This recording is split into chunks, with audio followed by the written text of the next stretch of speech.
Assalamualaikum warahmatullahi wabarakatuh. Sampurasun, wilujeng patepang deui sareng Ibu, Ainur Laila Hasanah dina mata pelajaran Bahasa Sunda. Dalam kesempatan ini, Ibu akan menyampaikan materi tentang pakeman basa.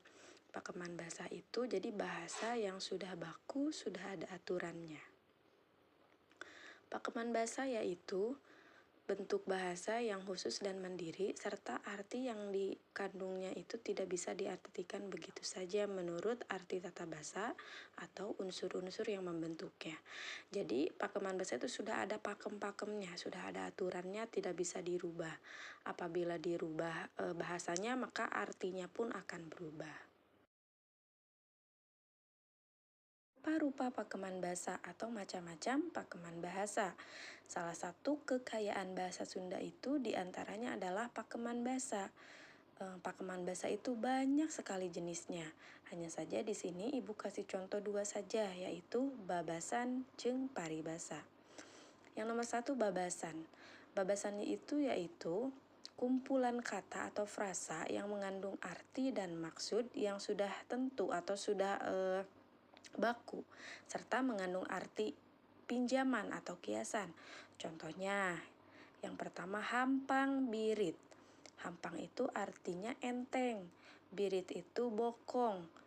Jadi bukan berarti bokongnya enteng, tetapi artinya itu babari dititah atau gampang disuruh. Nah, yang kedua, gede hulu. Gede itu besar, hulu itu kepala. Artinya itu bukan berarti kepalanya yang besar, tapi artinya itu sombong. Yang ketiga, buntut kasiran. Buntut itu buntut, kasiran itu rambut yang runcing yang di belakang leher ya. Itu bukan berarti dia ada buntutnya di situ, tetapi artinya kalau ada buntut rambut yang di bagian belakang leher itu, artinya berarti dia pelit. Koret itu pelit, medit itu sama artinya pelit. Mungkin kalau dalam bahasa Indonesia ada istilah panjang tangan. Panjang tangan itu berarti bukan berarti tangannya panjang, tetapi artinya suka mencuri. Dan masih banyak contoh yang lainnya, nanti kalian bisa cari tahu sendiri ya. Jadi kalau babasan itu terdirinya dari kata. Misalnya gabungan dua kata ya, bukan kalimat, tetapi hanya kata.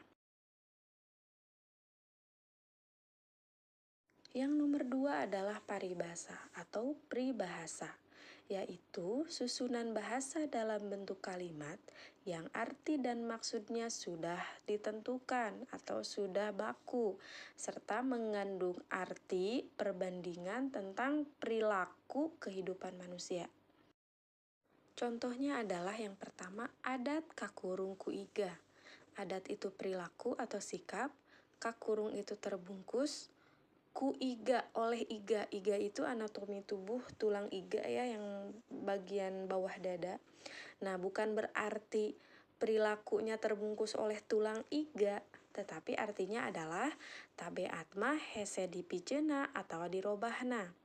Tabeat itu sifat atau karakter yang susah dibuangnya atau dirubahnya. Jadi ketika ada seseorang yang punya sifat atau karakter yang tidak baik, tetapi dia tidak bisa berubah, tetap seperti itu, tetap berperilaku buruk, maka dalam peribahasa bahasa Sunda disebutnya adat kakurung ku iga. Jadi tabiatnya atau karakternya itu susah dibuangnya atau dirubahnya. Yang kedua, anjing ngagogogan kalong. Anjing itu binatang anjing, ngagogogan itu menggonggong, kalong itu kelelawar. Jadi anjing menggonggong kelelawar. Itu artinya apa? Mikahayang nupa mohalan bisa laksana. Menginginkan sesuatu yang mustahil untuk dilaksanakan atau mustahil untuk terwujud. Yang ketiga, gin dipikir belang bayah. Bayah itu artinya paru-paru ya. Itu artinya goreng hate atau hatinya buruk, punya hati yang jelek. Atau resep nyelakakeun batur, suka mencelakakan orang lain atau orang zolim, maka itu akan disebutnya peribahasanya adalah gin dipikir belang bayah. Selanjutnya disawang tina maksud anu dikandungna paribasa teh dibagi tilu.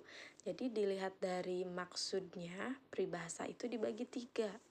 Yang pertama ada namanya paribasa wawaran luang, yang isinya merupakan pengalaman yang sudah biasa atau sudah lumrah terjadi di masyarakat, serta bisa dipakai perbandingan tingkah laku kita. Contohnya apa? Yang nomor satu, asa ditonjok congcot. Congcot itu bagian paling atas dari nasi tumpeng. Jadi kalau ada acara, yang paling atasnya kan yang kerucutnya itu suka dipotong paling atas dan diberikan kepada orang yang teristimewa.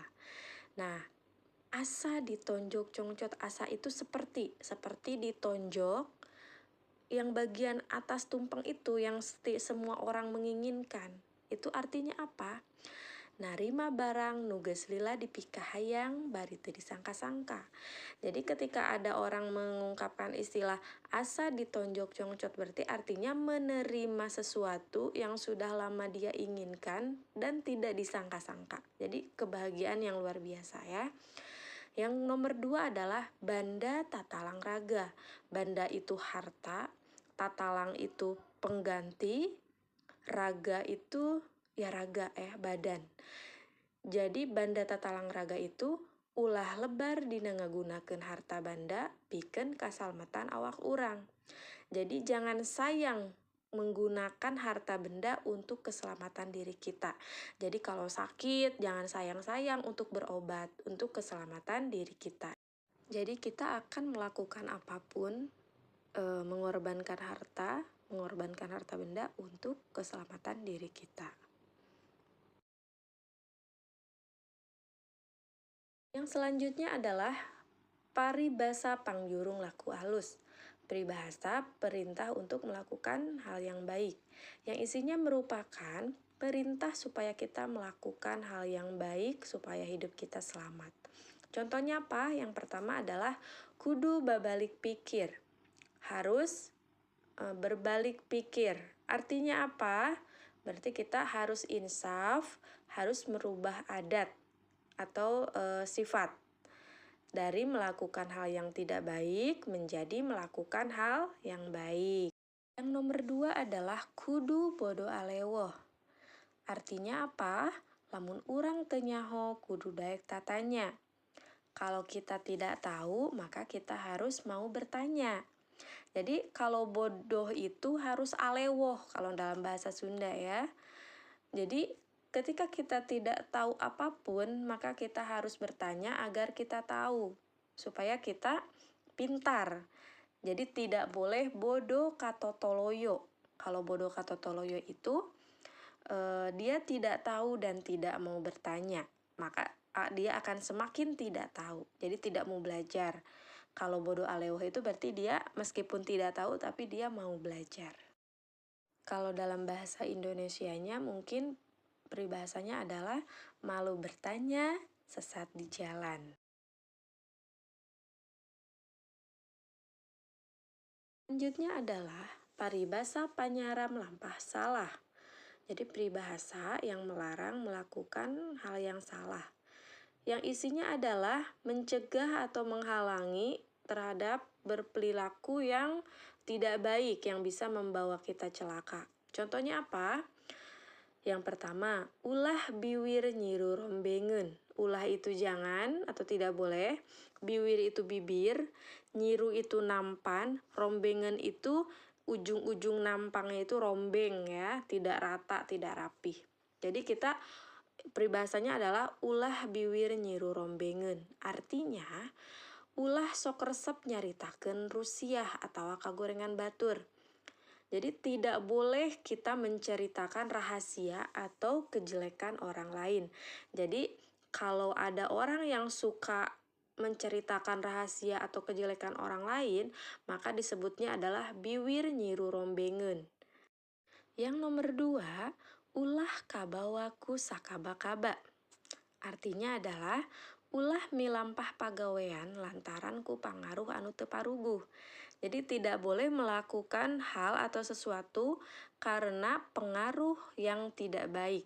Jadi ketika misalnya kalian berteman dengan orang lain, maka orang tua akan mengingatkan ulah kabawa kusakaba-kaba. Jadi tidak boleh terbawa arus, jangan terpengaruh kayak gitu ya. Jadi kita harus hidup itu harus mempunyai prinsip. Nah, kira-kira dari materi yang Ibu sampaikan tentang babasan dan peribahasa, kalian ada yang masih kurang paham nggak? Atau sudah paham semuanya nih? Apabila ada yang kurang paham, silahkan bisa langsung ditanyakan di kolom komentar atau juga bisa WA ke WA pribadi Ibu ya. Sekarang tugasnya adalah jieun kalimah tina babasan jeung paribasa di handap. Buatlah kalimat dari babasan dan paribasa di bawah ini. Yang pertama, hampang birit. Yang kedua, gede hulu. Yang ketiga, buntut kasiran. Yang keempat, adat kakurungku ika. Yang kelima, asa ditonjok congcot. 6. Banda tatalang raga. 7. Kudu babalik pikir. 8. Kudu bodo alewoh.